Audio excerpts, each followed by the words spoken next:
하락론 유튜버들이 엄청 이렇게 득세하고 있더라고요. 득세하고 있고. 잘 나갑니다. 네, 엄청 잘 나가고 있고. 근데 저는 상승론 하락론자도 아니에요. 아시다시피, 저도 이제 항상 말씀드리는 거 보면은, 좀 저평가된 부동산을 찾는 투자자 입장인 거지. 저는 뭐 상승 하락에 이렇게 크게 무게를 두고 있지 않기 때문에 그다지 그런 거는 이렇게 중요하지 않게 생각하는 것 같고, 여러분들도 너무 그런 전망에 너무 기대는 것보다는 여러분들이 갖고 있는 자산에 따라서 어떻게 이제 포트폴리오를 구성할까, 사실 그게 더 중요한 거지, 상승 하락 맞추는 게 중요한 게 아니에요. 그러니까 여러분들이 할 수 있는 최대의 효율을 어떤 식으로 낼 건지, 그거를 고민하시는 게 더 현실적으로 경제적으로 더 이득이 된다. 당신이 뭐 상승하고 하락하는 거 이런 거는 그냥 맞춘 게 사실 뭐가 중요합니까? 그런 거는 그냥 뭐 점쟁이한테도 물어볼 수 있는 거잖아요. 그리고 그런 거에 대해서 너무 이렇게 막 맞추려고 하다 보면은 오히려 이렇게 투자의 어떤 기회를 또 놓칠 수도 있는 거기 때문에, 그보다는 항상 이렇게 내 순간에선 나는 그럼 어떻게 해야 되냐, 이게 더 중요하다고 봐요.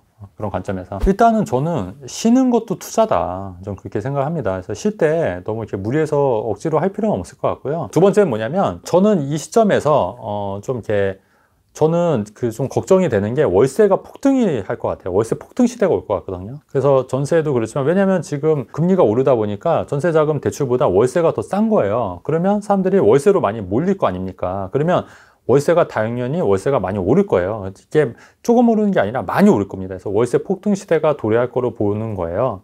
자, 그렇다고 보면은 안정적으로 부동산 투자에 있어서 안정적인 거는 매매 차익보다는 현금 흐름이 안정적이긴 하거든요. 그러면 월세를 많이 받을 수 있는, 제가 항상 강조하는 오피스텔. 물론 상가도 있지만 상가는 또 금리의 영향을 많이 받으니까 오피스텔은 월세가 좀 많이 오를 수 있다. 그리고 지금 오피스텔은 상대적으로 덜 올랐다. 잭파시 님도 나와서 항상 얘기하는 게, 저는 좀 공감을 가는 게, 특히 원룸형 오피스텔은 상대적으로 많이 안 올랐다. 저는 이 부분도 되게 저평가돼 있다. 그래서 투자 가치가 있다고 저는 판단을 하는 편이에요. 물론 그거를 무피 혹은 풀피로 해서 갭 투자해서 뭐 매매 차익을 노려서 하는 투자보다는, 제가 볼 때는 원룸 오피스텔을 월세를 세팅해라, 차라리. 그래서 여유가 되면은 원룸 오피스텔이나 투룸 오피스텔이나 좀 이런 좀 저평가된 오피스텔을 찾아서 세팅해서 월세를 받아보는 투자를 하는 건 어떠냐. 이런 건 사실 시류에 상관없이 월세가 오르면 안정적으로 월세를 받을 수 있는 거잖아요. 그렇기 때문에 여윳돈이 있으면 이런 것도 한번 해보시는 것도 괜찮을 것 같다. 또 이제 저평가된 또 부동산, 지방의 뭐 분양가라든가, 아직 이런 시장은 또 그렇게 많이 떨어질 것 같지도 않고, 또 이런 기회를 또 바닥에서도 잡으려면 또 쉽지가 않기 때문에 좀 기다렸다가, 혹은 뭐 좀 내가 선진입한다고 생각하시고 들어가는 것도 여전히 유효하다. 저는 개인적으로 좀 그렇게 생각하거든요. 그래서 세 가지. 첫 번째, 뭐 쉬는 타임도 나쁘지 않다. 두 번째는 월세 받을 수 있는 수익형 부동산을 찾아라. 그 다음에 세 번째는 저평가된 부동산, 뭐 지방 분양권이라든가 지방에 뭐 갭 투자할 수 있는, 소액으로 할 수 있는 그런 것들도 나쁘지 않겠다 생각이 됩니다. 선택지가 3개나 되네요. 네, 하나 더 있어요. 네 가지 뭐냐면, 원화채굴 열심히 하세요. 원화채굴 해서 일단은 지금 이런 순간에서 직장에서라도 잘리면 큰일 납니다. 그렇기 때문에 어쨌든 부장님 눈치, 사장님 눈치 보셔야 되고요. 직장에서 안 잘리게 엄청나게 노력을 하셔야 될 것 같아요. 왜냐면 이렇게 감원 바람 불고 안 좋을 때 내가 1순위로 타깃이 되면 안 되거든요. 그래서 절대 직장에서 밀려나면 안 되기 때문에 일단 직장의 현업에 충실하시고요. 그 다음에 그럼에도 불구하고 시간이 남는다. 그러면 저도 요새 스마트 스토어 지금 하고 있지 않습니까? 근데 그것도 그런 식으로 조금씩 이제 좀 더 자산을 키울 수 있는, 그러니까 현금 흐름을 만들 수 있는 방법을 찾는 것도 중요하다고 보거든요. 저도 지금 하고 있어요. 스마트 스토어. 아시다시피 건물주밥을 팔고 있잖아요. 그래서 아직 빅파워는 아니시죠? 근데 금액이 되는데 건수가 안 돼서 안 돼요. 건수가. 그래서 제가 다른 데 이렇게 아웃소싱해서 파는 게 뭐지? 위탁 판매에서 제가 물건 몇 개 좀 떼서 지금 올려놨거든요. 같이? 네, 위탁 판매로 같이. 스토어에다가요? 스토어에. 그래서 건물주 마블도 있고 좀 다른 것들도 몇 개 올려놨어요. 그래서 왜냐면 이제 건수가 늘어야지 그 빅파워가 되기 때문에.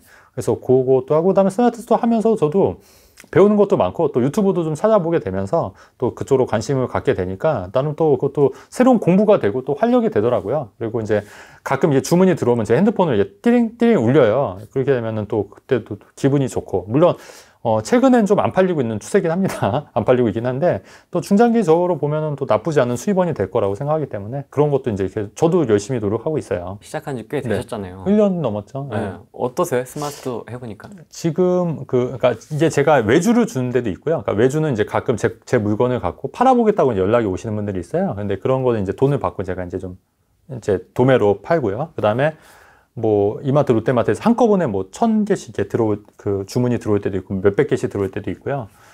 근데 그런 것도 이제 수입이 되고, 근데 순순히 제 스마트스는 제가 이제 순순히 제가 파는 건데, 그렇게 해서 월 그래도 잘 될 때는 한 300 정도, 안 될 때는 한 200 정도, 이 정도에서 꾸준히 들어오는 편이에요. 근데 이게 그 매출이 그렇다는 거지, 이게 또 순이익은 아니거든요. 여기서 또 원가를 또 제하는 거기 때문에, 어쨌든 그런 부분에서 현금 흐름이 좀 만들어지는 건데, 어떻게 보면 그쵸, 한 달에 뭐 200, 300이라고 하더라도 300을 또 상가에서 받으려면 그게 최소 그래도 한 5, 6억대 상가를 사야 되니까, 그렇게 보면은 제 건물주 마블이 한 5, 6억대 상가, 그러니까 물론 이제 계속 꾸준히 간다는 보장이 있으면 5, 6억 정도의 상가의 가치가 있는 건가? 뭐 이렇게 생각할 때도 있고, 근데 한편으로는 그게 투자 자금이 한 번에 또 목돈이 들어갔다가 이게 나눠서 쪼개서 받는 거니까 별거 아닌 것 같기도 하고, 또 장기적으로 보면은 또 괜찮을 것 같기도 하고, 또 망가면 맨날 이렇게 교차해요. 저도 불확실성이 강하니까 그냥 다달이 월세 들어오는 게 최고예요. 저도 지금 월세 받고 있는 게 있잖아요. 그래서 그때 말씀하셨던 그거 지금 계속 다 받고 그럼요. 계시는 예, 받고 그래서 띠링띠링 울리면 그래도 뭐 나쁘지 않아요. 물론 이제 그 중에서도 대출도 나가고 하고 있지만, 그래도 이제 얼마 남으니까 그래도 심적으로는 굉장히 좀 좋더라고요. 저도 많이 들어오네요. 현금을 많이 들어오는데 많이 나가기도 해요. 많이 나가. 중요한 건 많이 나가. 애들 학원비랑 이게 장난 아니고, 장난 아니에요, 장난 아니에요. 많이 나가요, 많이 나가. 좀 줄여야 되는데 쉽지가 않네요. 또 그렇다고 막 사치하고 이런 것도 아닌데, 애들 이제 큰애가 벌써 중학교 2학년이니까 중학교 2학년 4학년이니까 이제 학원도, 안 그래도 최근에 뭐 자기 유학 가고 싶다 그래서 내가 되게 긴장하셨겠네요. 긴장도 긴장이고, 가출을 할까 지금.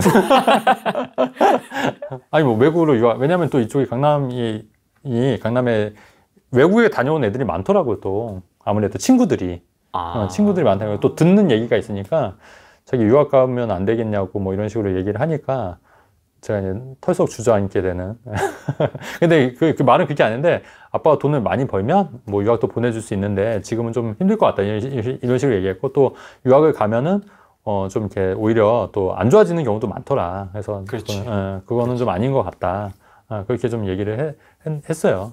혹시라도 건물주 마블이 대박이 나면 그때는 보내줄 수도 있을 것 같다. 그랬더니 딸내미가 한다는 얘기가, 그럴 가능성 없을 것 같네?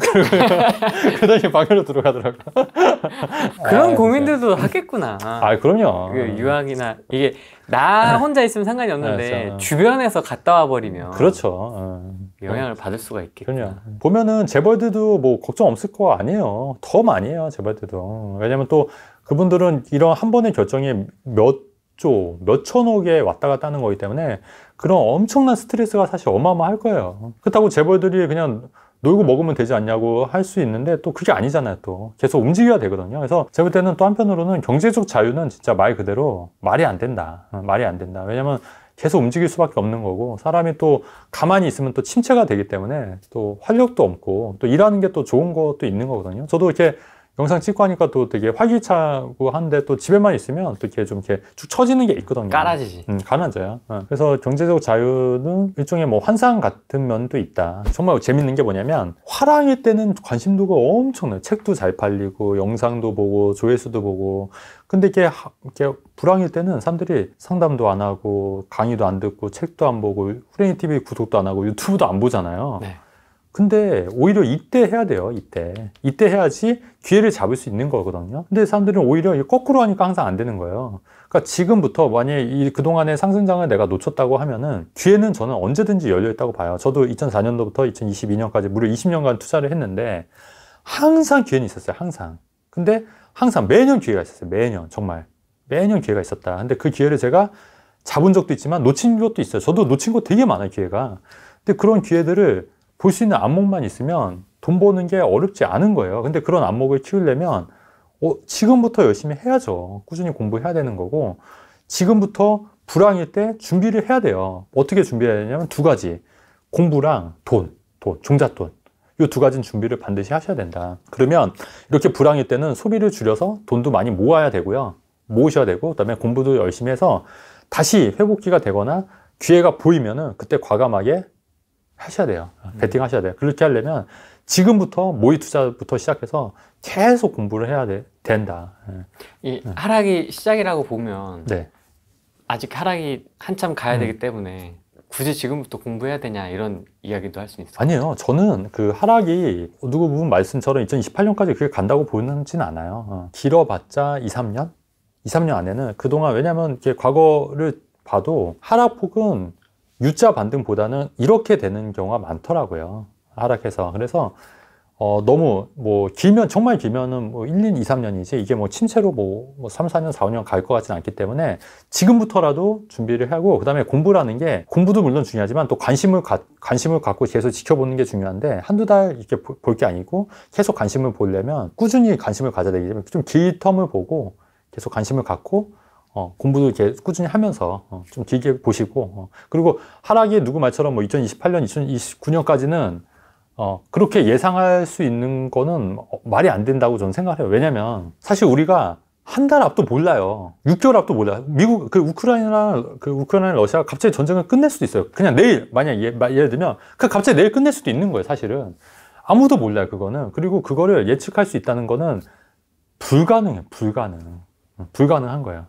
그러니까 저도 채널명이 미래를 있다지만 어떻게 3, 4년, 4, 5년 후를 어떻게 예측하냐고. 그건 말이 안 되는 거예요. 그냥 단순히 그냥 뭐 한 3개월, 6개월 요 지표 앞으로 큰 흐름만 이렇게 될 거다. 뭐 1년 후에 이렇게 될 거다. 요 정도만 할 수 있는 거지 3년 후, 4년 후, 5년 후 예측하는 건 신의 영역이기 때문에 그거는 불가능하다. 그렇기 때문에 그런 부분에 대해서 뭐 예측에 대해서 좀 자신 있게 말하는 거에 대해서 너무 그거에 대해서 너무 맹신하실 필요는 없다. 객관적으로 좀 상황을 보시고 좀 생각하시는 게 낫겠다.